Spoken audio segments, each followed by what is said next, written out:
Cette semaine, nous nous intéressons à un homme d'affaires dans la rubrique à la découverte 2. Il s'agit notamment de Feu El Hadj Oumarou Kananzoué. Nous nous intéressons à son parcours, à ses réalisations et à l'homme, ce qu'il était. Et malheureusement, il faut rappeler, El Hadj Oumarou Kananzoué nous a quittés. C'était le 19 octobre 2011. Et pour cette semaine, l'équipe de Bonjour le Faso a décidé de lui rendre hommage à travers la rubrique à la découverte 2. Aujourd'hui, vous allez écouter des témoignages de ses proches et collaborateurs. Pour la revue de presse de ce jour, nous serons avec Adèle Sempouré qui va partager des informations avec nous. Et pour la rubrique invité du jour, nous allons recevoir sur ce plateau Monsieur Philippe Paul Arnold. Rappelons qu'il est le promoteur de la maison du Moringa à Ouagadougou. Il est notre invité de ce jour. Nous allons plus apprendre sur les vertus du Moringa et sur la maison du Moringa à Ouagadougou. Et pour la rubrique Un œil sur la société avec Serge Youssef Ouidrago, nous allons nous intéresser à l'hygiène au niveau donc des débits de boissons. Alors, bonjour Madame, Messieurs, bonjour fidèles téléspectateurs de Bonjour le Faso, bonjour à tout le Burkina et merci de nous suivre, merci de nous renouveler votre fidélité. Nous partons tout de suite et maintenant à la découverte de...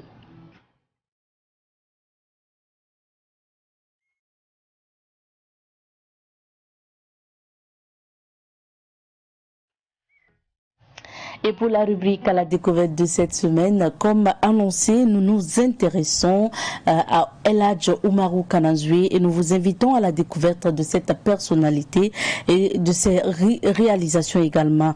Alors, rappelons que Oumarou Kananzoué est décédé le 19 octobre 2011 à l'âge de 84 ans et nous lui rendons hommage 10 ans après à travers le rappel de son modèle économique, sa générosité et sa sagesse, ses réalisations, sa famille, ses amis et ses collègues. Feu Oumarou Kananzoué, encore appelé Oka du nom de son entreprise de travaux publics, était un impressionnant homme d'affaires qui est passé de tisserand à importateur de cola, puis à boutiquier et transporteur par la suite, avant de se spécialiser dans les bâtiments et travaux publics BTP. Oumarou Kananzoué est né vers 1927 à Yako, dans la province du Passoré. Il était le fils unique de sa mère avec qui il a appris à filer le coton. Après le décès de son père à l'âge de 12 ans, Oumarou Kananzoué, orphelin, va alors continuer des petites activités et c'est en 1950 qu'il ouvre un restaurant à Yako, puis une boutique et en 1955, il achète un camion et se lance dans le transport de passagers entre le Burkina et la Côte d'Ivoire. Il faut rappeler qu'aujourd'hui, il y a bien sûr une avenue qui porte le nom de Oumarou Kananzoué, l'avenue Oumarou Kananzoué qui se situe entre le quartier Bilbalogo et Samandé. Aujourd'hui, nous allons vous proposer d'écouter des témoignages de ses proches, de ses collaborateurs, de personnes qui ont travaillé avec lui. Il s'agit notamment donc du témoignage de Paul Sando, rappelons qu'il est ancien chef de la police, également le témoignage de monsieur Amidou Ouedragodi Amid Karo qui a travaillé avec El Hadj Oumarou Kananzoué. Rappelons qu'il est homme d'affaires burkinabé. Nous allons suivre ces deux témoignages et on se retrouve juste derrière. Tous ceux qui ont approché l'Hadj Oumarou Kananzoué disent qu'il était un homme exceptionnel. Il y en a qui pensent même qu'il était inspiré par Dieu. Ses qualités, on ne peut pas finir de les citer. Le vieux était vraiment un don de Dieu. Mais de nombreuses personnes n'ont pas pris toute la mesure de sa valeur. Moi, par exemple, j'étais ouvrier sur ces chantiers à Yako, puisque je faisais du plâtre. Et quand j'y étais avec mes ouvriers, sa première épouse était à Yako. Tous les matins, à partir de 5 heures du matin, notre bouillie était prête. La bouillie des ouvriers, des petits ouvriers que nous étions. Elle se démenait elle-même pour nous offrir chaque petit matin la bouillie, comme elle en faisait pour son mari. Quand lui-même arrivait à Yako pour nous rendre visite, il nous donnait soit 100 000 francs, soit 200 000 francs en cadeau, en dehors de la main-d'œuvre qui était prévue dans notre contrat. Quand il arrivait, j'étais le chef des manœuvres, c'est ça? Il disait toujours vous. Il me vouvoyait alors que j'étais de loin son fils. Je mangeais avec lui, il insistait pour que je mange avec lui. Alors que parfois, j'étais tout couvert de plâtre. Donc là, Umaru Kanazwe était un homme exceptionnel. Nous souhaitons que Dieu mette la baraka dans sa progéniture et dans tout ce qu'il a laissé comme héritage.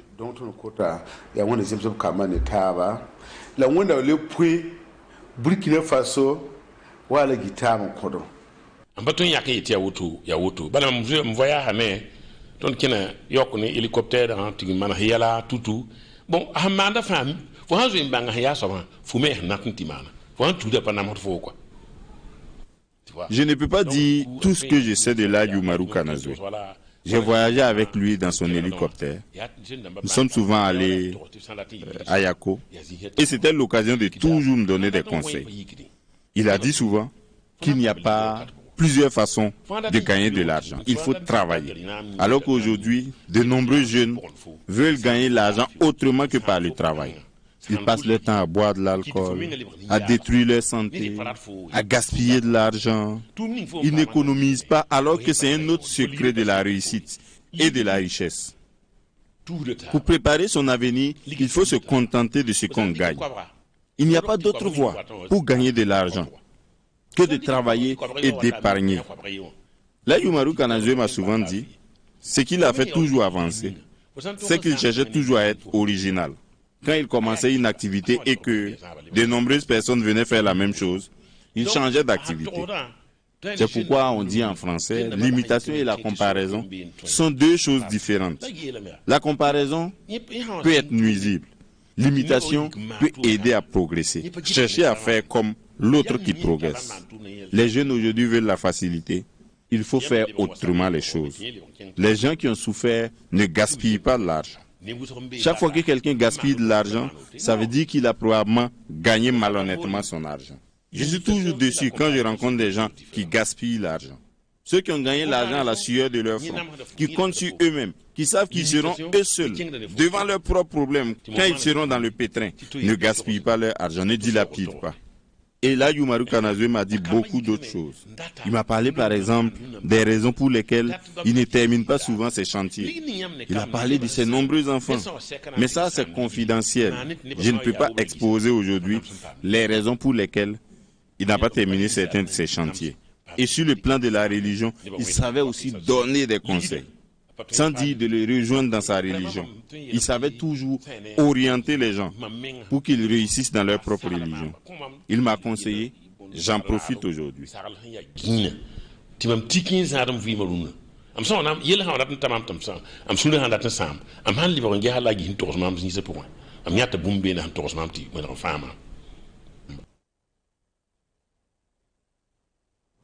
À l'instant, c'était M. Paul Sondo. Il était collaborateur et proche donc de El Hadj Umaru Kanazwe. Rappelons qu'il a été justement ancien chef de la police. Plus tôt, vous avez écouté aussi le témoignage de M. Amidou Ouedraogo, dit Amid Karo. Et comme vous l'avez écouté à travers le témoignage, c'est un homme d'affaires qui a travaillé aussi aux côtés de feu Umaru Kanazwe. Rappelons que cette semaine, pour la rubrique à la découverte 2, nous vous parlons de cet homme qui a marqué l'histoire et le monde des affaires burkinabé.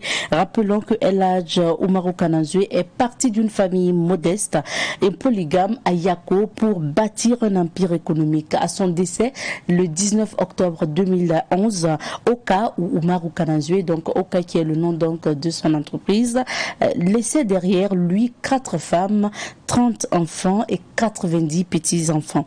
Alors son héritage professionnel et économique vaut aujourd'hui des dizaines d'entreprises créées par ses enfants et petits-enfants. Les Burkinabés qui l'ont connu retiennent de lui le travailleur, le persévérant, le généreux, le rassembleur, le leader professionnel, associatif et religieux. Et le 19 octobre prochain, cela fera 10 ans que feu Umaru Kanazwe nous a quittés et nous avons décidé, l'équipe de Bonjour le Faso, de lui rendre hommage à travers la rubrique à la découverte 2. Et pour la suite de cette émission, nous allons partir pour une balade musicale, le temps de retrouver Adèle. À présent, nous allons passer à la revue de presse.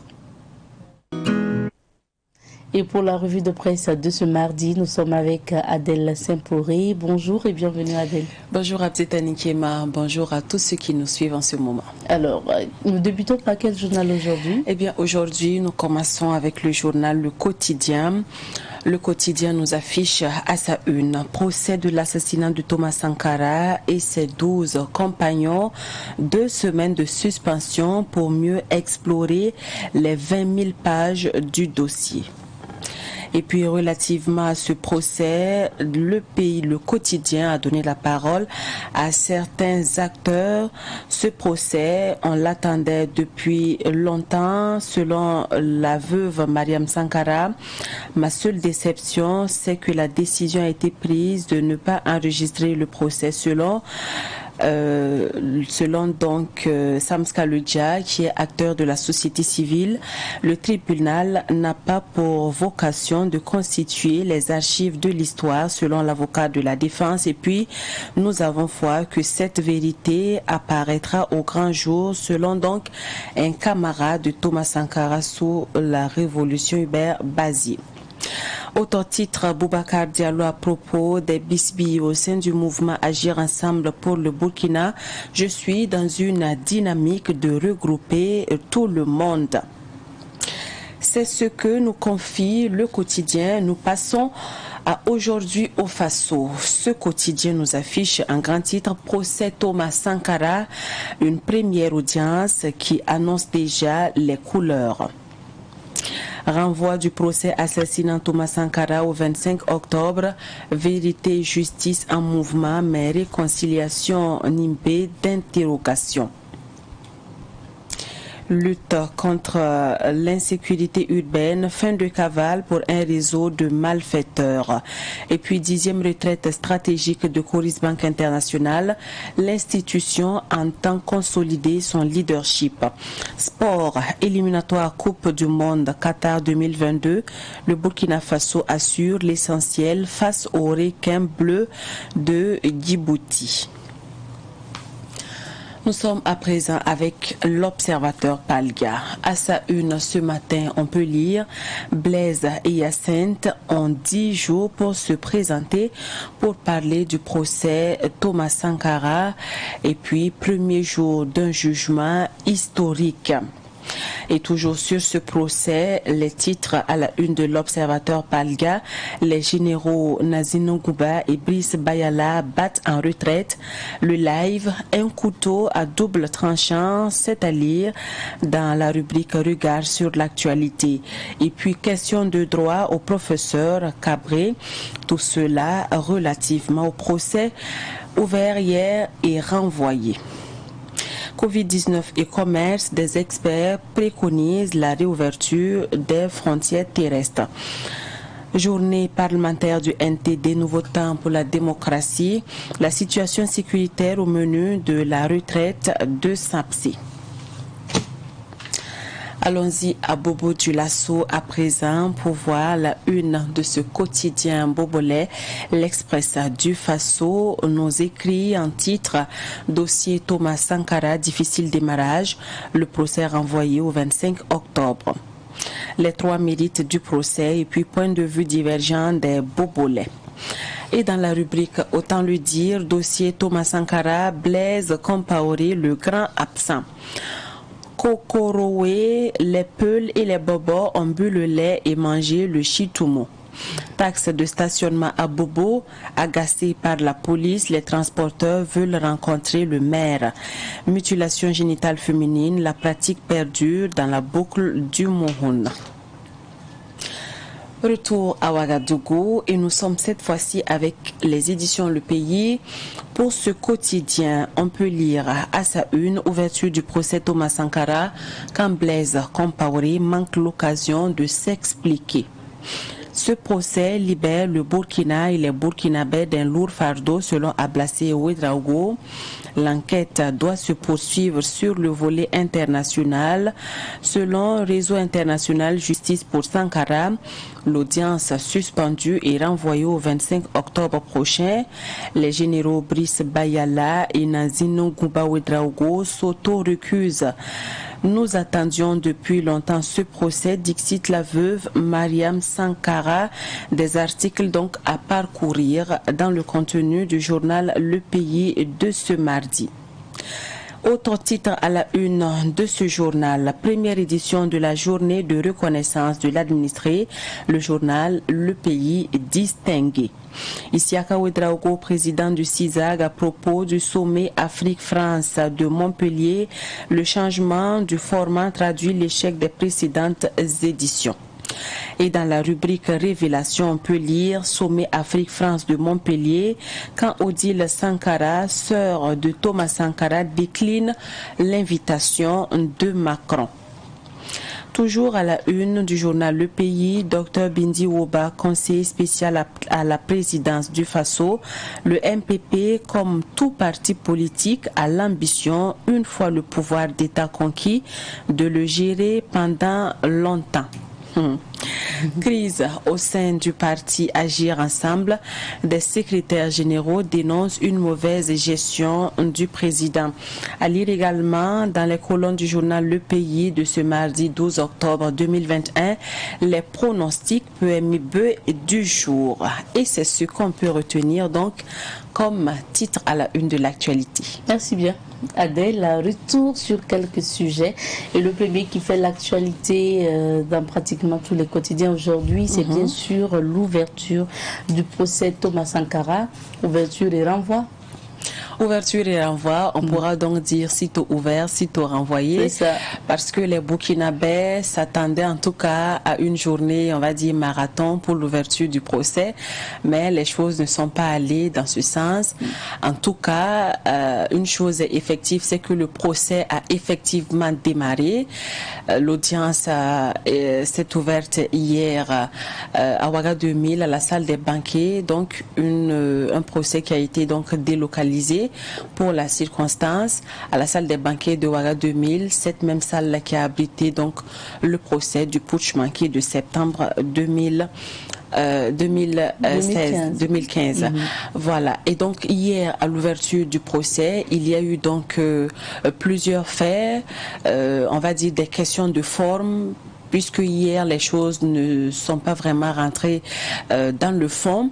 Et hier à l'ouverture, le tribunal a eu du mal à se constituer, parce que quand on a voulu donc les juges assesseurs, on a pris du temps pour avoir des noms, parce que dans le rang des généraux, les généraux Brice Bayala et Nazino Gouba Ouedraogo se sont donc auto-récusés pour des raisons de santé et puis pour des raisons de relations vraiment proches avec les accusés. Et après eux, on a cherché dans les grades inférieurs. Là-bas aussi, on a mis du temps. Certains se sont auto-récusés pour des raisons de santé, pour des raisons de relation avec les accusés. Certains pour des raisons de mission de sécurisation du territoire dans le lutte contre le terrorisme. En tout cas, d'auto-récusation à auto-récusation, on a finalement eu donc 3 juges assesseurs et 3 suppléants donc à ces juges assesseurs. Et donc le tribunal étant constitué, ces 3 juges titulaires et ces 3 suppléants ont prêté serment avant maintenant le démarrage du procès. Et donc après cela, il y a eu d'autres suspensions, parce que à la reprise, les avocats de la défense ont demandé à ce que, ou plutôt les avocats de la partie civile ont demandé l'enregistrement du procès, parce que historique pour eux, parce qu'on a attendu 34 ans avant de voir l'ouverture de cette audience, et donc pour la postérité, parce que Thomas Sankara est une icône, parce que le procès est historique, il faut un enregistrement audiovisuel du procès pour en tout cas avoir des archives d'un procès de cette envergure. Mais le président du tribunal n'a pas vraiment accordé cette faveur à la partie civile, parce qu'il a refusé l'enregistrement, s'appuyant donc sur la loi qui n'autorise pas l'utilisation d'appareils d'enregistrement et pour ce genre de procès. Et pour la partie défense également, l'enregistrement de ce procès n'est pas véritablement un problème, parce que selon donc un avocat de la défense, ce qui préoccupe la veuve Mariam Sankara, c'est de ne pas ce n'est pas l'enregistrement du procès, mais de voir l'éclatement de la vérité. Et hier au procès, les avocats de la défense ont tout simplement dit que si enregistrement il y a, leurs clients ne vont pas tout simplement répondre. Et donc le président du tribunal a demandé à ce que le procès ne soit pas enregistré. Pour la partie défense, les avocats ont demandé aussi hier à ce qu'ils aient plus de temps pour s'approprier vraiment le dossier du procès parce que pour eux, ils ont eu seulement les dossiers au cours du mois de septembre. Et donc, pour un dossier de 20 000 pages de pièces, ce n'est pas évident pour les avocats d'avoir vraiment une connaissance accrue du dossier. Et donc, ils ont demandé à ce que le procès soit renvoyé pour 1 mois. Mais à la reprise, le président du tribunal a demandé que on accorde ce temps aux avocats de la défense pour leur permettre d'avoir le temps de parcourir le dossier et de se l'approprier. Et donc, on a donné un délai de 2 semaines de renvoi. Donc, la reprise est pour le lundi 25 octobre prochain, dans un peu moins de 2 semaines. Il faut dire que le représentant de l'État, ou plutôt celui qui représente l'État burkinabé à ce procès, a dit également que l'État burkinabé n'avait pas vraiment un dossier constitué du procès. Et donc, c'était aussi une bonne occasion pour cette partie d'avoir aussi du temps de parcourir le dossier avant la reprise donc du procès. Donc, résumé, 34 ans d'attente, 14 accusés, 12 présents hier, avec un prévenu en détention, en la personne du général Gilbert Djengiri, qui purge déjà sa peine pour le putsch manqué de septembre passé, de 2015, et 2 absents, Blaise Compaoré et Yacinthe Kafando. Et à l'appel hier, ces 2 accusés étant absents, le président du tribunal a sorti une ordonnance donnant un délai de 10 jours à Blaise Compaoré et à Yacinthe Kafando pour se présenter, parce qu'ils ont encore la possibilité de se présenter à ce procès. Sinon, s'ils ne se présentent pas, ils seront jugés donc par contumace selon le président du tribunal. Et donc voilà ce qu'on pouvait dire donc pour ce procès. Rendez-vous est donné dans un peu moins de 2 semaines. Mais hier, le public était diversifié. Personne ne voulait se faire compter l'événement. Déjà autour de 8h30, la salle était pleine. Il y a des gens qui n'ont pas pu rentrer, des leaders politiques, même des leaders des anciens camarades de Thomas Sankara. Ils étaient nombreux en tout cas à n'avoir pas eu accès à la salle. Mais ils n'étaient pas vraiment, on va dire, découragés. L'essentiel pour eux, c'est de voir l'éclatement de la vérité. Ce qui a bloqué aussi, c'est que il y en a qui n'ont pas vraiment eu connaissance des consignes données auparavant par le tribunal militaire de ne pas apporter avec soi à ce procès des t-shirts, des casquettes, en tout cas des gadgets à l'effigie de l'une ou de l'autre partie, soit des accusés, soit des personnes, des victimes.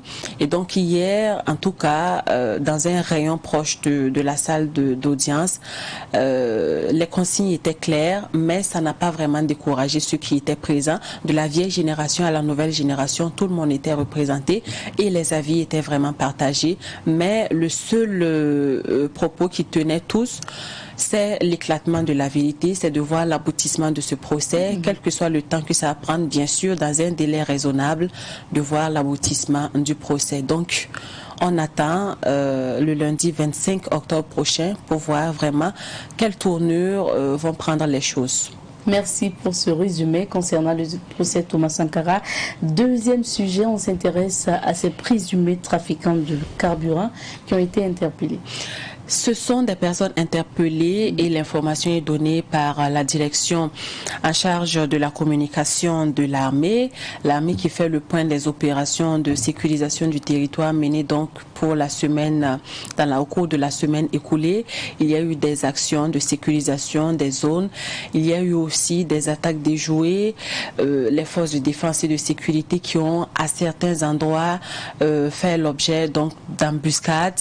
On déplore des blessés, mais selon le communiqué de l'armée, les choses ont pu être maîtrisées sur le terrain et on a un bilan un peu plus satisfaisant pour les forces de défense et de sécurité. Dans ce même communiqué, on retient que l'armée a pu interpeller des personnes qui sont présentées comme présumées coupables parce qu'ils avaient en leur possession une importante quantité de carburant et donc ils avaient aussi des produits présentés comme illicites et donc ils ont tout simplement été interpellés et ils ont été donc les produits ont été remis à la gendarmerie pour une enquête. Eux-mêmes, ils sont entre les mains donc des forces armées. Alors cette interpellation fait suite, on le sait, à cette affaire de trafic illicite de carburant qui depuis quelques jours fait l'objet de plusieurs écrits de la part de la presse. On avait entendu plusieurs choses à la fois sur cette affaire, des douaniers qui sont interpellés, avec des civils aussi interpellés, et l'information faisait cas également de têtes qui pourraient tomber à la Sonabi si ce n'est déjà fait, chose faite. Parce que lors du dernier conseil des ministres, la Sonabi a eu un nouveau directeur général en la personne donc de l'ex-ministre de l'énergie, Alpha Oumar Dissa. Et donc c'est une interpellation qui vient s'ajouter à d'autres interpellations déjà faites par donc dans cette affaire de trafic illicite de carburant.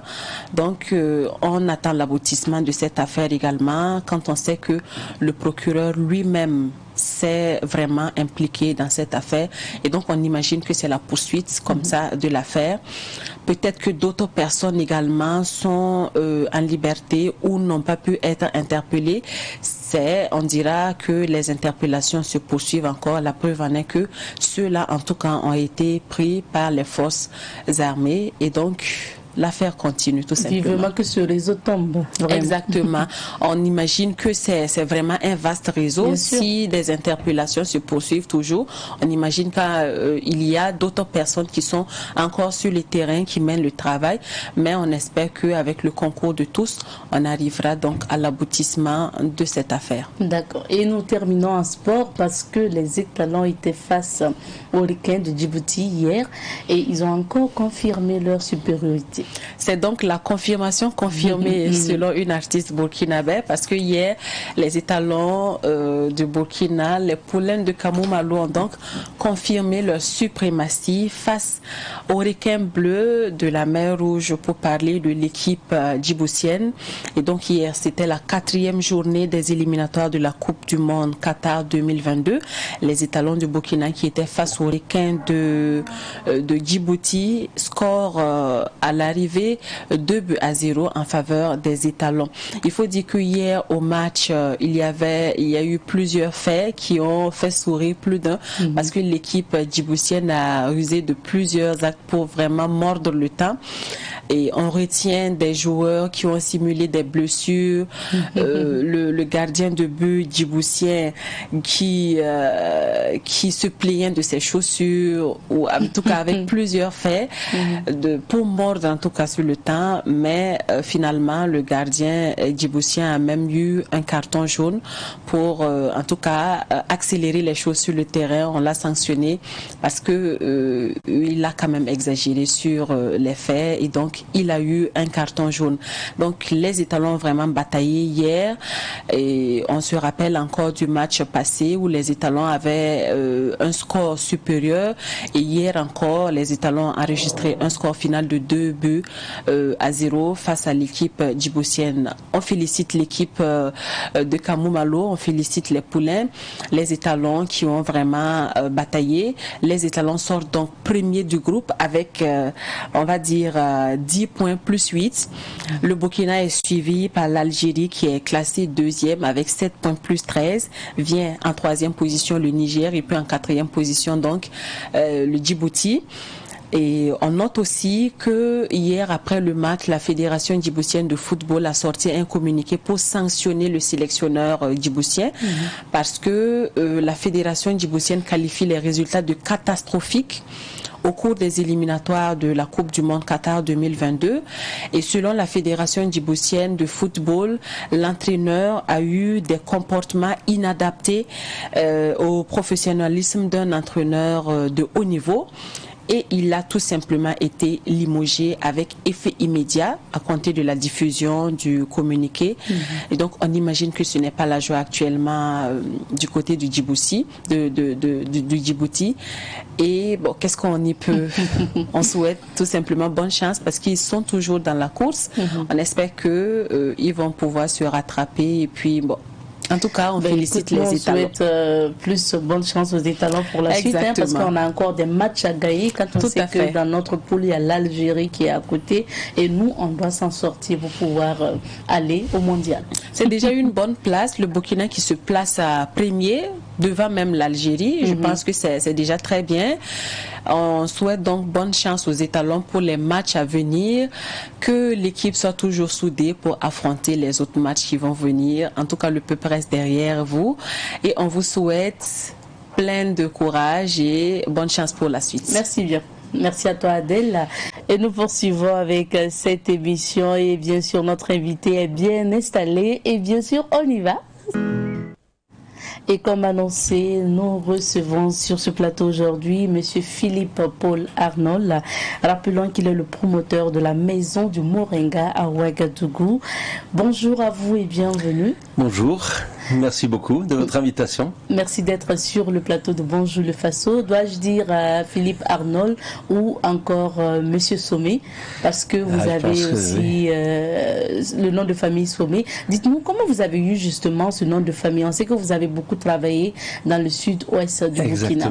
Exactement. Je suis arrivé au Burkina en 2008 et j'ai vécu pendant plus de 9 ans à Dano, dans le sud-ouest. Et mon Dieu, je pense que la moindre des choses qu'on doit aux gens quand on est bien accueilli par eux, c'est de s'intégrer, de respecter, d'apprendre à connaître. Et j'ai eu même l'honneur d'être initié parmi les Dagara, et donc de recevoir ce nom de Sommet. Tibarayen, le prénom. Tibarayen en Dagara, ça veut dire celui à qui on peut faire confiance, celui sur qui on peut s'appuyer. Et vous savez que les noms botaniques, les noms traditionnels sont des missions, d'une certaine manière. Ça vous engage. Et je sais que je dois faire attention à ça depuis que je porte ce nom d'initié, Dagara. Est-ce que maintenant vous avez la nationalité burkinabé ? J'ai d'abord la nationalité d'Agara parce que je pense que l'ethnie, pour moi, du moment qu'elle est pacifique, elle est plus importante encore que la nationalité. Mon origine est alsacienne avant d'être française. C'est la même chose pour moi. C'est une manière de concevoir les choses parce que les nations, pour moi, finissent souvent en nationalisme et le nationalisme finit souvent par des guerres. Donc, non, je n'ai pas encore la nationalité burkinabèse pour répondre quand même à votre question. Mais de cœur, je vous assure que je me sens parfois plus burkinabé et plus burkindi, j'essaye, que certains burkinabés que je connais. Mais on sait que vous aviez déjà entrepris la démarche pour avoir la nationalité burkinabé. Absolument, c'est en cours. Vous savez que c'est un processus qui demande un certain temps, mais voilà. Si je dois ajouter, j'ai même reçu l'initiation d'Ozo en juin dernier. Et ça, je dois dire que ça m'a beaucoup étonné d'être sollicité, d'être invité, et j'ai eu cette initiation d'Ozo dans l'ouest, là, vers Orodara, liée un peu, je pense, à toutes mes activités. Ils se sont rendus compte que à la fois je connais beaucoup de choses et surtout je partage beaucoup de leurs valeurs, celle de la protection de la nature, celle de l'intégration de l'homme dans la nature, celle de la connaissance et de la vie en bonne harmonie. Et donc c'est quelque chose qui m'a beaucoup étonné, mais voilà. Non seulement d'Agara, mais d'Ozo. Vraiment naturalisé culturellement avant bien sûr l'officialisation avec cette nationalité. Qui ne sera qu'un papier. Alors, Monsieur Philippe Arnold, à la base, pourquoi vous avez décidé de venir au Burkina? Parce que vous avez quitté votre pays, vous avez quitté la France. Oui. Vous décidez de venir, votre famille, vous décidez de venir au Burkina. À la base, c'était pour 5 ans. Et là, vous êtes là il y a des années. Déjà, pourquoi vous avez décidé de venir au Burkina et pourquoi vous y êtes resté? Alors, moi, j'appelle ça un hasard nécessaire. J'étais à un tournant de ma vie dont j'avais même pas trop vraiment conscience. Il s'est trouvé que j'ai lu une annonce, alors que je ne cherchais pas d'emploi. Je lis une annonce dans un journal local qui demande un responsable pour un projet allemand. Et je suis ethniquement d'une ethnie en Alsace qui est d'origine allemande. Hein. On est plutôt des Germains. Et je réponds, j'allais dire presque pas sans motivation, mais je réponds. Allez savoir pourquoi. Aujourd'hui, je sais, mais à l'époque, Et puis très vite, ça s'est fait. Le fondateur, qui est un architecte allemand, avait un projet qu'il avait entamé depuis quelques années à Dano, un projet de développement économique et non pas d'aide humanitaire. Vous voyez, c'est des notions qui très rapidement m'ont séduit. Ce monsieur avait vraiment une vision et j'ai eu la chance de pouvoir pendant 9 ans à Dano arriver donc au Burkina Faso et prendre en charge un projet qui avait des beaux moyens, mais surtout une belle conception que j'ai partagée avec ce monsieur qui s'appelle Monsieur Dreyer, Gisbert Dreyer. Et en l'occurrence, c'est de dire, je veux montrer que ce pays n'est pas pauvre, ce pays a des richesses qui ne sont pas valorisées toujours. Et c'est ce que j'ai essayé de faire en mettant en place principalement la culture du riz dans le sud-ouest, fait par les gens, par eux-mêmes, c'est-à-dire on s'est pas mis à faire des grands aménagements compliqués, des barrages, du béton, etc. Non, avec le savoir-faire des gens locaux, additionné d'un peu d'inventivité, un petit peu de créativité, on a pu effectivement créer, quand je suis parti de là-bas, il y avait plus de 700 hectares de rizières qui avaient été aménagées, et pour faire un riz en plus de grande qualité. Un riz qui est aujourd'hui connu, le riz de Dano commence à être aussi connu que le riz de Bagré ou le riz de Bama ou le riz du Sourou.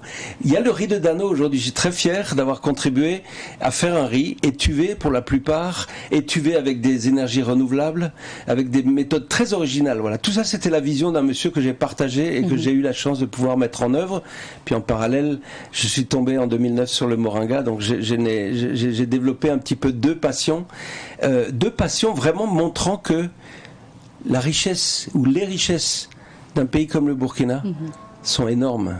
Et si il y a un peu de rigueur, de la volonté, de la persévérance, on peut les mettre. Donc à la base, c'était un contrat qui vous a amené ici, pour un temps déterminé. Oui. Mais à un moment donné, le contrat finit, mais vous restez. Le contrat finit parce que dans le contrat, il y avait indiqué, tu développes un projet. Oui. Une fois qu'il est bien développé, tu te débrouilles pour confier ça à une équipe entièrement burkinabé. Et depuis 2017, c'est le cas. Il y avait 4 expatriés, 4 Européens au moment où je suis arrivé. Petit à petit, non, on les a pas éliminés, mais on les a remplacés. Retraite, départ, etc. Et en 2017, j'ai moi-même passé la main. Et je l'ai passé en l'occurrence à l'ancien ministre de l'Agriculture et de l'Environnement aussi, Laurent Sédogo, c'est lui mon successeur là-bas, et il est maintenant à la tête d'une équipe entièrement burkinabé qui continue le projet. Et qui, je dois dire, le continue plutôt bien. Et donc le troisième étage de la fusée, c'était de faire en sorte que ce projet puisse être financé. C'est-à-dire que ça soit vraiment comme un investissement économique, mais qui soit effectivement rentable. La différence, c'est que c'est pas pour enrichir celui qui a investi, puisque celui-là, il a décidé de donner cet argent pas pour les autres, mais avec ceux avec qui il l'a fait. Donc les paysans de Dano aujourd'hui sont les premiers bénéficiaires. Et moi en 2017, alors c'est vrai que là le destin change, je décide de rester parce que je suis tombé en amour pour ce fameux moringa. Et j'ai décidé de le valoriser ici en restant au Burkina, dans ce pays que j'aime. On va parler du moringa tout à l'heure, mais quand vous êtes arrivé au Burkina, les années se sont passées. Est-ce que facilement vous vous êtes intégré à la société burkinabé? Est-ce que les Burkinabés vous ont facilité l'intégration, ou bien en tant que personne d'une autre couleur, vous avez rencontré des difficultés? Alors je vais vous dire, très honnêtement, quand vous êtes à la tête d'une fondation qui fait des écoles, qui fait beaucoup de social, parce qu'on a accompagné évidemment tout ça, c'était simplement naturel, qui est vraiment un généreux donateur, comme on dit, tant que vous êtes comme ça, qui est-ce qui va vous faire des ennuis? Qui êtes-vous pour s'en prendre à quelqu'un qui vient apporter beaucoup de bienfaits, etc. Très honnêtement, alors je dis pas que tout le monde est intéressé ou n'est qu'intéressé, mais honnêtement, dans cette période, donc ça m'a vraiment facilité l'intégration. Alors après, je pense que c'est aussi une question de comportement, je vous l'ai dit tout à l'heure. Si vous arrivez chez les gens et que vous voulez imposer, ce qui est vraiment pas mon cas, moi j'ai plutôt essayé d'apprendre à connaître, de comprendre. J'ai découvert, j'ai une passion réelle et très ancienne ancienne, parce que je suis biologiste de formation, j'ai une passion pour l'origine de l'humanité. Et quand on est en Afrique, ben on est en face de cette origine. Et quand vous êtes à Dano dans les villages, on se rend compte que on sait d'où on vient. Et moi, j'arrive à convaincre, heureusement aujourd'hui, quelques personnes que nous avons tous simplement les mêmes ancêtres. Même si ça paraît pas. Alors ça, c'est la première partie. La deuxième, une fois que vous êtes autonome, que vous voulez investir vous-même, que vous devenez quelqu'un qui va défendre des intérêts économiques ou autres, les réactions sont peut-être un petit peu parfois plus réticentes. Il y a de la jalousie, et puis ça va jusqu'au racisme, il faut bien le dire. Et je dis toujours, mon premier réflexe quand j'ai une réaction raciste, il m'arrive qu'on me traite de sale blanc. Je sais très bien que je ne suis pas sale, et en plus je suis pas blanc, parce que ma peau n'est pas vraiment blanche. Peu importe. Mais quand ça m'arrive, je me dis toujours, voilà ce que vivent beaucoup de mes frères africains quand ils vont en Europe, aux États-Unis ou ailleurs. Donc je comprends le racisme aussi qu'ils vivent là-bas, et je me dis, ben voilà. Mais je ne suis pas touché, parce que franchement, il n'y a aucune raison. Le racisme n'a aucun fondement, sauf l'ignorance, la bêtise, la peur, et ça, il faut essayer de la combattre, de les combattre. Nous allons parler maintenant du moringa. Alors dites-nous d'où est née du moins cette passion pour le moringa, une plante que vous qualifiez de plante du paradis. Oui, c'est pas moi ça. Ça c'est carrément les langues locales. Par exemple, les trois principales langues du Burkina, Moré, Dioula et Fulfulde. Dans les trois langues, ça s'appelle l'arbre du paradis. Azantiga, Adienagiri, et puis en Fulfulde, je ne sais plus, mais c'est la même chose. Arzan quelque chose. Ça veut dire que c'est la sagesse populaire. Moi, je suis de ceux qui disent depuis 2011 un livre qui est sorti, le premier livre de référence qui est sorti, qui a été publié en allemand par un scientifique qui s'appelle Klaus Bartha, que je connais. Il a écrit Moringa, la plante la plus importante de l'histoire de l'humanité, carrément. Et il a dit, dans son introduction, il dit, oui, je sais, vous allez dire, c'est encore de la pub, on essaye de vendre quelque chose, là, c'est un effet de mode, etc. Il dit, non, vous avez un bouquin de 350 pages qui vous montre scientifiquement que ce qu'on connaît depuis des siècles en Asie, parce que c'est de là-bas, en principe, qu'il est originaire, et puis en Afrique, où il a été introduit, mon Dieu, au moment du commerce triangulaire ou autre, et il s'est très bien implanté, comme le manguier ou le nimier, par exemple. Ces trois arbres-là, ils viennent de l'Asie. Ça fait partie, moi, je considère, de quelques bénéfices de cet échange qui n'a pas toujours été très glorieux et surtout honteux, mais il y a des avantages, et entre autres le moringa est ici. Et donc cette passion pour moi, elle est venue de la découverte que j'ai faite avec le père César, le créateur de Phytosalus ici au Burkina, qui est un très très grand spécialiste des soins par les plantes, de la phytothérapie. Il a étudié ça pendant des années et des années auprès des tradis praticiens. Et un jour, dans son jardin à Pabré, il m'arrête comme ça, il prend par l'épaule, il me dit, ça, mon garçon, tu vois, cet arbre-là, il est exceptionnel. On ne commence seulement qu'à le connaître. On commence à en parler scientifiquement. Moi, je suis trop vieux, alors qu'il vit toujours, mais il avait déjà 85 ans à l'époque. Il dit, je suis trop vieux, je voudrais que tu t'intéresses à ça. Le soir, je suis rentré, j'ai regardé sur le net Sekete Moringa, dont je connaissais juste le nom, parce que je suis biologiste, donc je connais un peu la faune et la flore africaine. Et je me dis, ça change ma vie. Et ça a effectivement changé ma trajectoire. Franchement, je suis resté au Burkina en 2017 parce que je m'y sens bien, je me suis bien intégré, donc je trouve de quoi vivre très normalement, très agréablement ici. J'ai mon réseau d'amis qui sont pour la plupart devenus des frères et des sœurs d'une autre mère, mais surtout j'ai la passion d'avoir pu contribuer à faire connaître cette plante totalement exceptionnelle qui, il y a 10 ans encore, quand on a commencé, 2009-2010, un peu plus, maintenant ça fait 12 ans, on vieillit, qui a été connu, mais à peine. J'étais obligé d'expliquer longtemps ce que c'est Azantiga. En Dagara, c'est Wanyukwon, Wablanyukwom, dans mon mauvais moré, croque et bois de l'eau. Ça veut dire que le tradit praticien d'Aplamoué, qui était un ami à Dano, me disait, quand tu vas en brousse, tu regardes les génies au marigot, ils boivent l'eau du marigot, ils mangent juste cette plante, et ils arrivent à vivre. On doit faire la même chose. Le monsieur n'a jamais fait d'études, n'a jamais fait de sciences, il ne parle même pas bien le français, etc. Et voilà qui m'explique quelque chose que la science montre largement aujourd'hui. Donc aujourd'hui, on détient ici une richesse exceptionnel sur le plan sanitaire, parce que ça soigne énormément, sur le plan simplement alimentaire. C'est un enjeu de sécurité alimentaire, le moringa, aujourd'hui.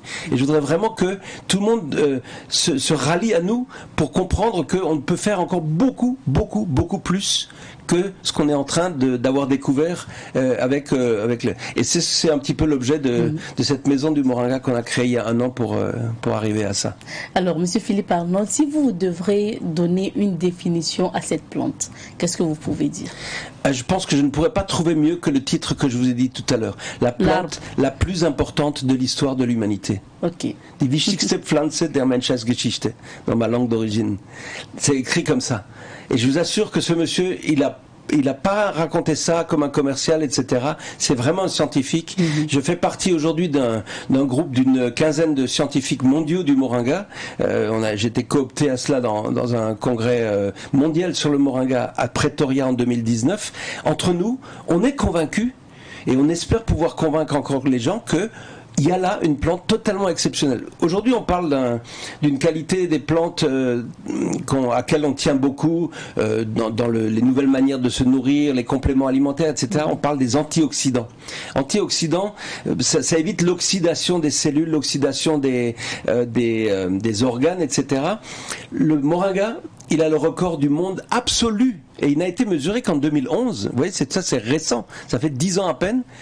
Quand on a mesuré le taux d'antioxydants du moringa, on arrive à un résultat qui était 50% supérieur à celui du meilleur connu jusque-là, qui était une baie d'Amérique du Sud. 1,5 fois. Et vous pouvez tout prendre. Il a un taux de vitamine C bien supérieur aux oranges, un taux de potassium bien supérieur aux bananes. C'est-à-dire, chaque plante dont on connaît la richesse en tel ou tel élément, nutriment, quand vous prenez le moringa, boum, il les bat à plat de couture presque à chaque fois. Alors, vous avez déjà commencé à nous parler des vertus du moringa. Alors, est-ce qu'on peut revenir sur ces vertus? Notamment, vous avez parlé tantôt d'une plante qui peut lutter contre la malnutrition. Oui, oui, absolument. Et ça, c'est quelque chose de prouvé par une étude qui a été menée au Burkina. Urbain Zongo, je devrais dire docteur Urbain Zongo, parce que depuis l'année dernière, il a passé son doctorat. J'ai commencé avec lui en 2013, en lui fournissant tout simplement dans un premier temps la poudre de moringa. Il est aujourd'hui nutritionniste. Il a montré qu'en agitant 10 grammes de poudre de moringa dans la bouillie d'un bébé en malnutrition sévère, dans un CREN, Centre de récupération et d'éducation nutritionnelle. Malheureusement, il y a plus de 100 000 enfants au Burkina qui passent dans ces structures que nous connaissons dans les CMA, etc. Quand on donne 10 grammes, on récupère cet enfant, ça s'appelle comme ça, pardon du terme, on le récupère en 36 jours au lieu de 57 jours. Preuve scientifique à l'appui. C'est pas des données comme ça personnelles, c'est quelque chose qui a été validé. Quand je vais à Pretoria, on me parle de l'étude d'Urbain Zongo au Burkina. Quand je suis allé à Mani ou en Thaïlande pour voir les gens du moringa, on me parle de cette étude depuis des années. Et nous n'avons pas encore été capables ici au Burkina de le mettre en œuvre. Franchement, ça fait un petit coup de colère de ma part chaque fois que j'en parle. Je ne comprends pas pourquoi, ou plutôt je comprends, et que ceux qui savent m'aident à introduire ce moringa. Non seulement c'est quelque chose qu'on pourrait produire localement, on ne change rien au protocole existant. On ne fait que rajouter et on gagne 3 semaines. Est-ce que 3 semaines de la vie d'un bébé avec sa maman, ça vaut pas largement tous les efforts possibles? Et ce serait un enjeu. On aurait 54 tonnes de poudre de moringa qu'on pourrait faire produire par des coopératives de femmes, par des producteurs qui sont là, qui sont prêts, qui maîtrisent parfaitement, dans toute hygiène, en toute sécurité. On peut effectivement. Et ça, c'est quelque chose sur laquelle on se bat. Et j'ai derrière moi des gens comme Malika, la slamazone, dont on va sortir bientôt un slam. Voilà un premier scoop que je vous réserve. Un slam qu'elle a enregistré sur le moringa. Elle est prête avec sa fondation à nous aider à introduire cela. C'est-à-dire les moyens ne manquent pas. Et de toute façon, aujourd'hui, les grands organismes internationaux qui sont derrière qui aident à lutter contre la malnutrition, les UNICEF, Programme alimentaire mondial, Union européenne, etc., sont prêts. Il faut juste qu'il y ait un peu de bonne volonté, une ouverture, mais on se méfie toujours un petit peu des méthodes simples, trop simples. Voilà, on va chercher des compléments multivitaminés qui sont fabriqués dans des laboratoires en Europe et aux États-Unis. On n'a pas besoin de ça uniquement. On peut très bien compléter et améliorer. Franchement, il y a un enjeu terrible. Et puis, pour notre nutrition de tous les jours, en complément alimentaire, tout un chacun, jeune, vieux, homme, femme, une femme allaitante par exemple, une femme qui a un bébé, le moringa lui augmente de 20 à 25% sa quantité de lait. J'ai testé ça encore récemment avec des jeunes femmes qui me disaient comment va le bébé, le lait c'est un peu difficile, je suis obligé de compléter. Tac, gélule de moringa, je lui donne les gélules de moringa, 3 ou 4 jours après elle dit magnifique, le lait déborde de mes seins, le bébé se porte mieux parce que le lait est meilleur en composition et il est plus abondant. Je pourrais lister. Il y en a énorme. Maintenant, pourquoi vous décidez de mettre en place la maison du moringa? Alors, la maison du moringa, c'est parce que c'est un concept. C'est une boutique.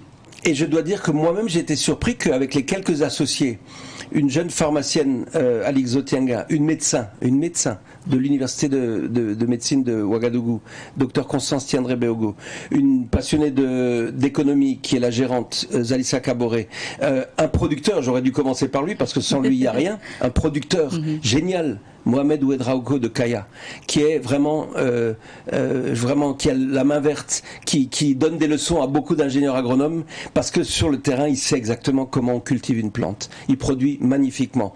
Qui ai-je oublié? Maria Center, donc Marietou Yanogo, qui a un centre de massage et d'esthétique avec les produits dérivés du moringa. L'huile de moringa, c'est une des meilleures du monde. Pardon, on a l'impression que je suis un bonimenteur là qui essaye de placer. Chaque fois qu'on a le savon de moringa qui est devant vous là, il a une richesse absolument exceptionnelle. Et donc voilà tous les associés avec une directrice commerciale, Aline Cankiono, on s'est mis ensemble. Et on a créé donc une boutique, un salon de massage, un laboratoire de cosmétiques et un cabinet médical de naturopathie. Donc médecin, elle a toutes les bases académiques qu'il faut pour poser le bon diagnostic pour savoir, sauf qu'au lieu de vous donner les médicaments chimiques avec leurs effets secondaires, etc., dont on a bien besoin, je ne veux pas les jeter, mais on n'a pas besoin d'en manger autant qu'on le fait. On peut guérir beaucoup de choses avec les compléments alimentaires, avec une meilleure nutrition, avec une meilleure hygiène de vie, avec moins de stress, on y arrive très bien. C'est ça le concept de la maison du moringa, c'est de montrer à quel point le moringa permet une approche, on dit aujourd'hui holistique, une approche complexe, parce que il a tout. Le jus de moringa, la liqueur de racine qui est là, une infusion très spéciale, puisque là, c'est des feuilles qui ont été étuvées avant d'être séchées. Là, c'est un secret de fabrication qu'on a cherché chez les Japonais et que Mohamed Yepaoum à Kaya maîtrise très très bien. Je vous l'annonce bientôt en capsule.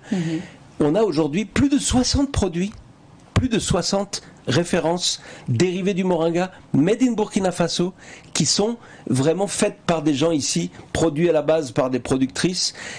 Et on a aujourd'hui largement de quoi montrer que ça méritait d'avoir une maison. Alors, on va revoir les images ensemble. Une maison du moringa qui expose beaucoup de choses. Vous avez parlé d'une 60aine de produits. On ne pourra pas voir tout, mais on va voir quelques exemples. Je n'ai même pas pu tous les emmener. Oui. Par exemple, ce qui est affiché, c'est l'huile qui est affichée à l'écran. Absolument. Huile de massage. Alors, c'est pas une huile de massage. D'abord, c'est une huile comestible. On peut la manger. Très bonne. Un petit goût très, très agréable. C'est une huile qui est hydratante, cicatrisante, anti-inflammatoire, antiseptique. Sur la peau, c'est une merveille. Les femmes qui ont une fois utilisé ça, elles ne veulent plus autre chose. Compléter avec un peu de beurre de karité ou bien en mélange avec des masques. Marietou Yanego, dont je parlais à l'instant, l'esthéticienne, et Alix Zotianga, cosméticienne, pharmacienne, elles font aujourd'hui des masques divers et variés où elles mélangent évidemment plusieurs ingrédients, mais la base c'est toujours de la poudre de feuilles de moringa, de la poudre de graines ou de tourteaux de moringa et de l'huile de moringa. C'est une merveille pour la peau. Et c'est très sain à manger, c'est très sain dans la nourriture. Et ça c'est le jus. On va revenir. Et ben voilà, le jus. Alors ça, c'est une première mondiale. D'accord. Première mondiale, c'est unique au monde d'avoir pu faire le jus de feuilles fraîches de moringa. Donc, feuilles de moringa, banane, qu'est-ce qu'il y a encore, de l'eau et du citron. C'est tout. Totalement naturel. Il y a une version où il y a un peu de sucre ajouté et on est en train de le remplacer par un petit jus d'ananas qui complétera en donnant un bon goût. Mais aujourd'hui, voilà une boisson qu'on peut boire tous les jours qui est faite au Burkina. J'essaye de quasiment passer à la phase industrielle. Là, je lance un appel vraiment à tous les grands investisseurs du Burkina, les Idrissa Nassa pour qui j'ai une grande admiration, les Apollinaire Compaoré, les Monsieur Ebomaf Bonkongu. Franchement, je les attends sur quelque chose qui est un enjeu pour tout le Burkina et bien au-delà. Et le Burkina peut jouer un rôle. Je vous donne juste une information qui n'est pas encore très connue publiquement, c'est que la Banque mondiale, parce qu'on fait du lobbying auprès d'eux depuis maintenant 2018, la Banque mondiale a décidé pour la première fois dans un pays d'Afrique d'appuyer la filière moringa. On sera le premier pays dont la filière moringa sera appuyé par la Banque mondiale à partir de 2022. On a décroché ça avec beaucoup de fierté, mais on a surtout besoin des grands investisseurs locaux. Pas de gagnants, etc. Appel à eux. Alors, Monsieur Philippe Arnold, quand on vous entend parler du moringa, de vos produits, c'est tellement avec passion qu'on se demande, est-ce que c'est pour le commercial? Est-ce que c'est pour mieux vendre vos produits que vous vantez si bien donc le moringa, ou bien ça va au-delà de ça? Alors ça va largement au-delà. D'abord, je vais vous dire, ceux qui me connaissent savent comment je vis et de quoi je vis. Pour le moment, je vous assure, je suis criblé de dettes. Je me suis endetté comme jamais. Ma famille n'apprécie pas du tout cela en Europe. Ils s'inquiètent pour moi, ils ont raison. Je pense. J'ai mis peut-être trop de passion même. J'ai fait confiance à des gens qui m'ont trahi. J'ai perdu de l'argent avec des gens mal intentionnés, voilà, qui respectent pas leur contrat. Il y a des affaires en justice, etc. Ça fait partie du business. Parce que quand vous voulez développer quelque chose, s'il n'y a pas aujourd'hui une implication économique, à quoi ça mène aujourd'hui? Donc, je vais vous dire, à titre personnel, loin de là de rouler sur l'or. D'abord, c'est pas mon but. Deuxièmement, c'est vraiment pas le cas. Et c'est pour ça aussi qu'aujourd'hui, j'ai besoin de soutien. Je le dis clairement. Je vais pas me cacher derrière mon petit doigt. Je suis même parfois en difficulté parce que j'ai mis un peu trop. J'ai un peu fait trop confiance et donc aujourd'hui je suis dans des situations, mon banquier le sait, etc. C'est pour dire que le côté commercial, oui, mais avec l'idée toujours de pouvoir rendre accessible cela au plus grand nombre. Et je vais vous dire, tant que je défends un produit, votre maquilleuse là tout à l'heure qui m'a préparé, elle m'a dit mais moi j'ai ça dans ma cour, j'en ai 2-3 arbres, qu'est-ce que je peux en faire? Je pense que les conseils que je lui ai donnés lui éviteront, même pendant un certain temps, d'aller acheter des produits à la Maison du Moringa, parce que la chance qu'on a, je suis pas en train de vous vendre quelque chose qui est difficile à fabriquer, comme je sais pas de la spiruline ou l'extrait d'artémisia ou des choses comme ça. C'est quelque chose qui est accessible à tout le monde. Le moringa pousse partout. Il y en a dans une cour sur deux à Ouaga, à Bobo ou ailleurs. En brousse, on le connaît depuis maintenant longtemps. Donc en réalité, nous promouvons quelque chose à quoi tout le monde peut accéder. Alors évidemment, quand on va vers des produits plus sophistiqués, j'espère pouvoir aller à Dubaï à l'Expo universelle dans un mois où on va pouvoir faire valoir et vendre, et dans ce cas-là tant mieux. Et je vous ai dit tout à l'heure, on est une association aujourd'hui de 7 personnes à la Maison du Moringa. C'est tous des jeunes. Ces jeunes, je veux que dans quelques années, ils soient des opérateurs économiques à l'équivalent de ceux que j'ai cités tout à l'heure, que j'appelle à la rescousse en leur disant aidez ces jeunes, et moi avec, pour que ça décolle, parce qu'on fera une œuvre utile, on aura lutté contre la malnutrition, pour le sanitaire de ce pays, et pour valoriser une fois de plus une richesse, parce qu'on ne le fait pas assez. Alors il y a une image qui retient mon attention, c'est celle-là. Est-ce qu'on peut savoir ce que c'est?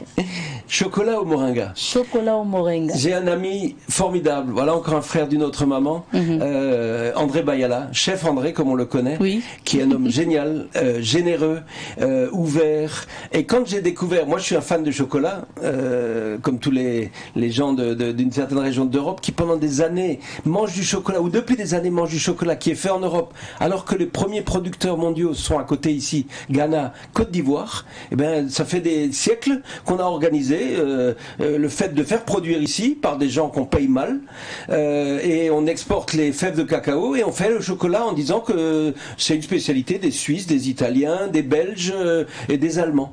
Et ben je regrette, chef André, il a montré que le chocolat on peut le faire ici. Et c'est pas si compliqué que ça. Chocolat à base de moringa. Et je lui dis, non pas je lui dis, il me dit que quand il est devenu champion d'Afrique, il a mis de la graine de moringa, la poudre de graines de moringa dans le chocolat noir de l'œuvre là pour laquelle il a été promu. Et le jury a été très surpris du goût, il se demandait ce que c'était, etc. Et je lui dis, mais pourquoi tu ne mets pas aussi la poudre de moringa, comme le thé matcha du Japon? Il m'a dit, bonne idée. C'est un de ses best-sellers, demandez-lui. C'est un truc qui marche formidablement bien. Donc on peut mettre dans du chocolat blanc de la feuille de moringa, de la graine de moringa dans le chocolat noir, et il a fait, avec notre liqueur de moringa, une ganache, c'est-à-dire du chocolat avec de la crème dans un petit bonbon qui est un pur délice. Avec son génie du chocolat, il permet en plus, et le chocolat est aussi bon pour la santé si on n'exagère pas, tout comme l'alcool, tout comme un tas de choses, et il fait ça magnifiquement bien. Et avec lui, on a fait une barre fruitée, énergétique et vitaminée, avec des fruits secs, du sésame, du miel, sur une petite base de pâte sablée. Ça s'appelle le goût de ça. On a récupéré ce mot, le goût de ça. Et si tu savais le goût de ça, je t'assure, c'est formidable. Coupe-fin pour les sportifs, etc. Chef André fait ça remarquablement. J'espère pouvoir en placer beaucoup à Dubaï prochainement sur le stand du Burkina. Assez de produits. On se demande, est-ce que les produits à base de moringa sont chers? Alors c'est toujours trop cher pour quelqu'un qui n'a pas les moyens. C'est évident que quand on vous dit dans un restaurant une bouteille comme ça est vendue 1000 francs, le savon aussi, je crois que ça doit être 800 francs, etc. Okay. Tout est relatif, évidemment. Pour des gens à Dano que je connais qui quasiment ne vont au marché le dimanche qu'avec un peu de marchandises sur la tête pour la vendre en pouvant acheter ce qu'ils vont manger la semaine suivante, c'est évident que c'est encore pas accessible à tout le monde d'avoir tous ces produits. Maintenant, quand on voit ce que ces gens qui vont se nourrir au moringa, avec les produits qu'on fait, donc élaboré, manufacturé, ou bien en l'utilisant, quand on voit ce qu'on peut économiser, parce qu'on sera plus malade, beaucoup moins, on n'aura pas de rhume, on n'aura pas d'otite, pas d'angine, on aura moins de douleurs articulaires, on n'a pas besoin de tous ces médicaments. Faites le calcul de ce que coûte le palu, les petits rhumes, les trucs comme ça qui nous obligent à acheter du Doliprane, etc. Je vous assure, économisez tout ça et mettez-le dans quelques produits moringa, ou bien simplement utilisez le moringa qui est derrière chez vous pour faire la sauce régulièrement, pour faire une infusion. Une feuille de moringa dans 1 litre d'eau que vous mettez le matin à 8 heures pour le lendemain matin en infusion froide pendant 24 heures, c'est 1 litre tous les jours d'une véritable bénédiction pour votre santé. Merci bien pour ces conseils, parce qu'en même temps vous nous donnez des conseils pour ceux qui ont des très plantes pratique, très pratique. Pour ceux qui ont des plantes de moringa à la maison peuvent bien sûr préparer les feuilles, et vous avez parlé aussi des infusions qu'on peut faire et tout. D'accord, en tout cas c'est de vertu du moringa. Comment très souvent vous faites l'écoulement de vos produits? Est-ce que vous exposez au niveau de la maison du moringa, ou bien vous importez aussi Non, vous exportez, vous voulez dire. Ouais. Non, pour le moment, principalement, effectivement, il y a la vitrine, on va dire, qu'on a voulu comme telle. Il y a la boutique de dégustation-vente. Vous pouvez venir goûter les produits. On fait tous les lundis soirs un after-work. On a le mardi et aujourd'hui et le vendredi, on offre un plat au moringa qui est proposé aux gens. Riz sauce moringa. Je pense qu'aujourd'hui, ça doit être riz sauce moringa poulet. Voilà, la fameuse sauce. Donc les gens peuvent acheter, venir goûter ça sur place. Donc on a ça. On est diffusé dans pas mal d'endroits. Le jus, par exemple, il est dans des restaurants. On n'est pas encore assez diffusé. Je vais vous dire, on a consacré beaucoup de temps, beaucoup d'énergie et beaucoup d'argent à développer tout cela maintenant. Maintenant, on est prêt. Et là, vraiment, on est à un point. Votre émission, votre invitation, et je remercie encore à votre DG que j'ai rencontré par le plus grand des hasards. Il se trouve que c'est un Dagara. Ça a peut-être aidé un petit peu. Voilà, entre un sommet et un sommet, il n'y a pas de raison. Donc, merci à lui d'avoir permis cette invitation. On arrive à un moment où, effectivement, on a besoin de nous faire connaître. Et là, peut-être, si vous le souhaitez, je vous donne le scoop que je vous ai promis, enfin, qui tombe à pic. D'une part, je vous ai dit que nous espérons espérons pouvoir aller avec l'APEX à Dubaï, puisque le Burkina sera présent avec un stand pendant 6 mois. Nous, on va y aller juste 2 semaines au mois de novembre. Donc on espère là trouver des clients qui achèteront les produits Moringa du Burkina. Mais le scoop, c'est dans l'idée, et je lance maintenant cela pour que même ceux qui éventuellement récupéreront l'idée sauront qu'un jour, c'est moi qui l'ai dit, parce que franchement, c'est notre tête. Je travaille avec une jeune étudiante qui a été malheureusement sur la juste 2e marche du podium d'un concours d'un grand opérateur de téléphone au Burkina. Elle a malheureusement fini 2e avec un produit passionné pour le moringa. Rachida Dioni, pour ne pas la citer, voudrait avec nous lancer un festi moringa. On a le Festi Garba, on a le Festi Grill, on a le Festi quoi encore, qui marche très bien. Vous savez très bien que les Burkinabés, quand on leur propose de sortir pour manger et boire, ils sont partants. On a des invasions à la Maison du Peuple, au Siao et ailleurs pour ces événements-là. Je veux faire un Festi Moringa. Okay, un Festi Moringa. C'est-à-dire, on fera en sorte que tout ce qui est servi soit au moringa. Et on peut le faire.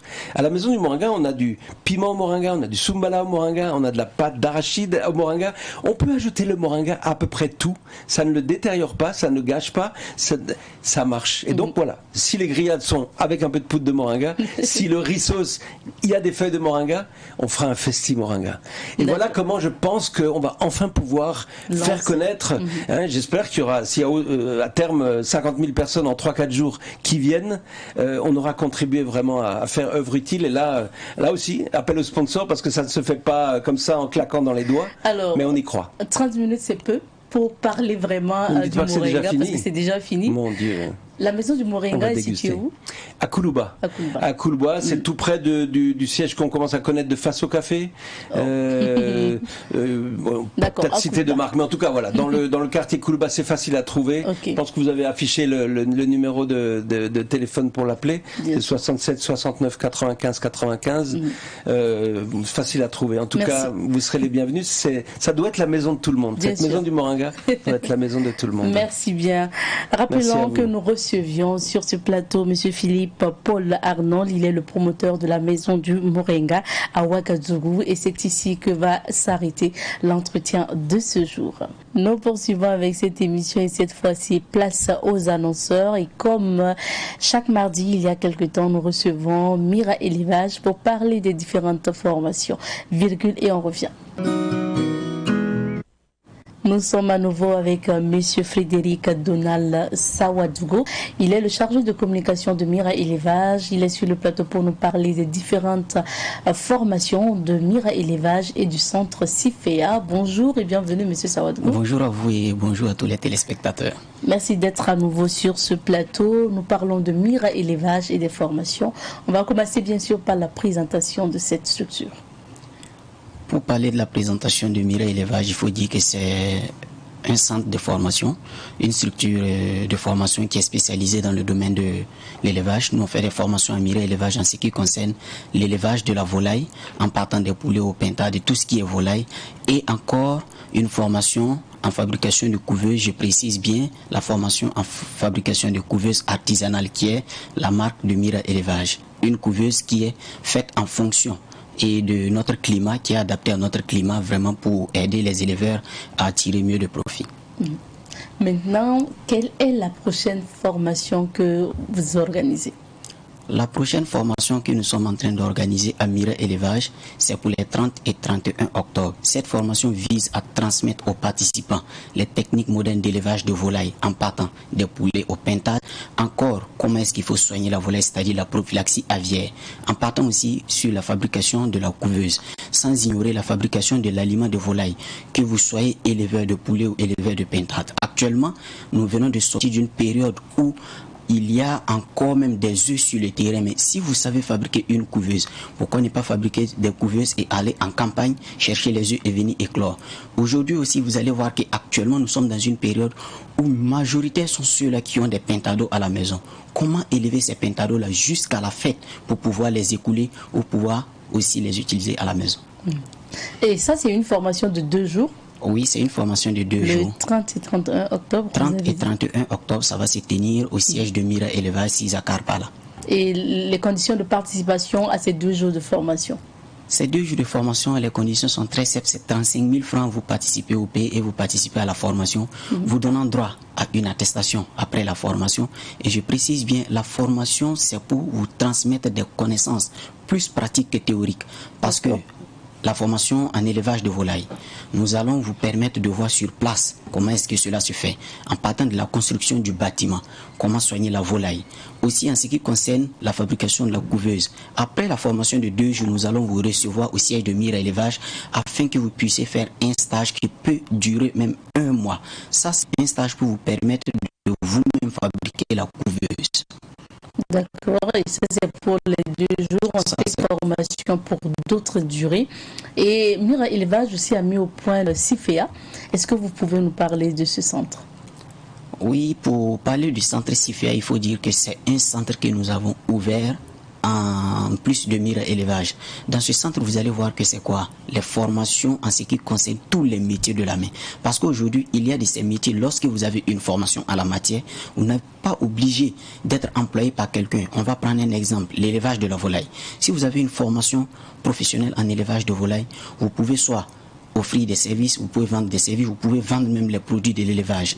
Alors nous avons des formations à CIFEA, des formations sur l'élevage, ça c'est 1 mois, ça c'est comment est-ce qu'on appelle, entrepreneuriat avicole. On vous montre la fabrication de la couveuse, on vous montre l'élevage de la volaille, on vous montre encore le marketing digital en passant par l'entrepreneuriat, le développement personnel et les techniques de vente de produits avicoles.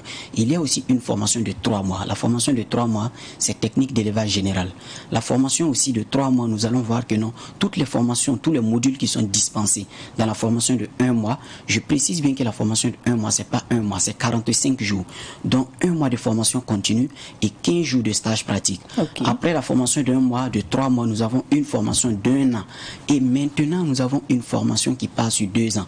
Ça, c'est maintenant dans le centre CIFEA que nous avons ouvert une école de santé animale pour recevoir des gens qui ont le BEPC pour être agents techniques d'élevage, des gens qui ont le bac pour être des techniciens supérieurs d'élevage. Et je précise que ces gens-là sortent des agents de santé animale. Maintenant, pour ces différentes formations, est-ce qu'on peut avoir une idée des conditions? Oui, les conditions financières notamment. Financièrement, il n'y a pas de problème, ça c'est très simple. Vous voyez les formations de 1 mois par exemple, la formation de 45 jours, elle coûte 110 000 francs externat et 160 000 francs internat. La formation de 3 mois, elle coûte 210 000 francs externat et 310 000 francs internat. La formation d'1 an coûte 510 000 francs et la formation de 2 ans pour les agents techniques d'élevage, niveau BEPC ou les techniciens supérieurs d'élevage, niveau bac, ça c'est 400 000 francs l'année. D'accord. Alors, quand vous parlez de l'internat, vous l'avez dit, vous avez justement de la place, vous avez disponibilisé justement un internat pour permettre à ceux qui sont loin de venir rester dans ce centre et suivre la formation. On voit que ceux qui sont en internat payeront plus cher que ceux qui vont juste venir faire la formation et repartir. Quelles sont les conditions que vous avez mis en place aussi pour permettre à ceux-là qui sont en internat aussi d'être dans les conditions nécessaires pour étudier? Qu'est-ce que vous prenez en charge en fait? Ce que nous prenons en charge pour ceux qui sont internés, il faut dire que tous ceux-là qui sont internés, c'est nous qui nous occupons de leur alimentation du début jusqu'à la fin de la formation. En plus de ça, vous allez voir que non, les internés, même les externés, vous allez voir que nous avons mis en place des dortoirs équipés de Wi-Fi. Ça, c'est pour les recherches. Parce que aujourd'hui, nul ne détient la connaissance. En plus de la formation que nous allons vous donner, nous allons vous montrer, par exemple, avec le marketing digital. Vous-même, vous pouvez déjà être au centre et commencer déjà à exercer un métier sur votre téléphone. Donc, nous avons disponibilisé tout ça afin vraiment de permettre à tous ceux-là qui sont internés. Parce que nous avons des gens qui viennent un peu d'autres pays. On a des gens qui viennent du Mali, de la Côte d'Ivoire, un peu des pays de la sous-région pour se former. Donc, nous avons mis tout ça en place pour vraiment les accompagner jusqu'à la fin de la formation. Alors maintenant, on a parlé des conditions de participation à ces différentes formations. Pourquoi on doit aller se faire former à Mira Élevage, M. Sawadou? L'avantage de se faire former à Mira Élevage, vous verrez qu'à Mira Élevage, nous, on est beaucoup pratique que théorique. Nous allons aller, par exemple, pour l'élevage de la volaille. L'élevage de la volaille, nous avons une ferme expérimentale. Pour celui-là qui s'est fait former à Mira Élevage, il a la possibilité de faire un stage dans notre ferme expérimentale qui peut contenir jusqu'à 8000 sujets. Nous avons encore pour la fabrication de l'aliment de volaille une unité de fabrication d'aliments de volaille en place. Donc, vous allez fabriquer l'aliment de volaille sur place. La fabrication de couveuses, nous avons des ateliers de fabrication de couveuses sur place. Et au-delà de tout ça, il y a l'accompagnement. Toute personne qui est formée à Mira Élevage, quand vous allez vouloir entreprendre, c'est-à-dire mettre votre entreprise qui exerce dans le domaine de l'élevage en place, nous allons vous accompagner avec tout ce qui est nécessaire pour pouvoir mettre cette structure-là en place. Après avoir mis la structure en place, nous allons encore vous accompagner vraiment dans l'exercice de votre fonction pour que vous puissiez tirer profit. D'accord. Et les numéros pour contacter Mira Élevage? Les numéros pour contacter Mira Élevage sont les suivants, le 64 64 04 44 et le 58 98 00 70. Les numéros sont d'ailleurs affichés en bas de vos écrans et vous pouvez contacter Mira Élevage et bénéficier de ces formations. Merci à vous, Monsieur Sawadrou, d'être passé.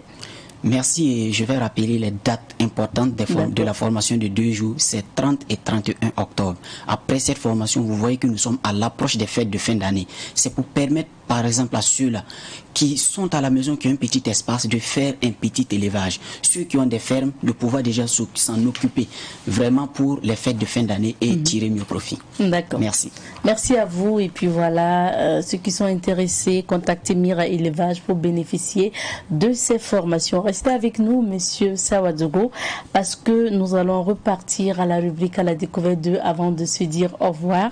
Je rappelle que dans cette rubrique, cette semaine, nous vous invitons à la découverte d'une personnalité et de ses réalisations. Il s'agit du riche et célèbre entrepreneur et homme d'affaires qui a marqué son temps, notamment des années 70 à 2010, Feu El Hadj Umaru Kananzoué.